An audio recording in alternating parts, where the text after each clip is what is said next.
இதுதான் கல்யாணத்துக்கு அப்புறம் உனக்கு சமைக்க போற சாப்பாடு லிஸ்ட். திங்கக்கிழமை உனக்கு நான் ரசமும் வெண்டைக்காவும் வச்சு தருவேன். அண்ட் தென் செவ்வாய்க்கிழமை உனக்கு நான் சாம்பாரும் வெண்டைக்காவும் பரட்டி தருவேன். வெண்டைக்காய் you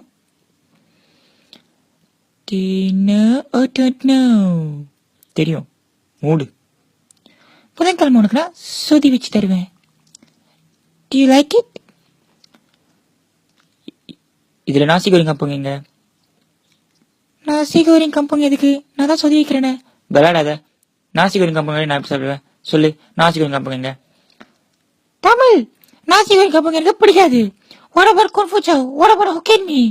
Hey, என்னடி konfucha Hokkien மீன்ட்டு? எனக்கு நாசி கோரிங் கம்பங்க வேணும். நீ சின்ன விஷயத்த பெருசாக்குற. நீ நாசி கோரிங் கம்பங்க விட்டுட்டு வருவா, அது ஒரு சின்ன விஷயமா? நான் அப்படி சொல்ல. Stop me look like a canatau. இப்போ என்ன சொல்ல வர? உனக்கு என் ட்ரீமை பத்தி தெரிய மாட்டேங்குது. உனக்கு எல்லாமே நாசி கோரிங் கம்பங்க தான் தெரியுது.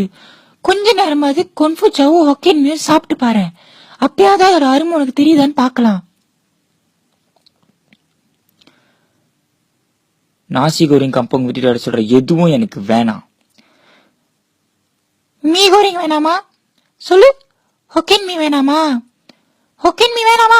வேணாம். போதுமா? நான் போய் மாமா கரலி சாப்பிடுறேன். நில்லு, நான் சமைச்சு தரேன். என்னை விடு, நான் போய் மாமா கரலி சாப்பிட்டுக்கிறேன். நான் சமைச்சு தரேன்னு சொல்றேன். என்ன பேச்சு கேட்க மாட்டேன். நீ சமைக்கிற மூஞ்சி மாதிரியே இருக்கும்டி. இங்க உட்காந்து வடை சுடு.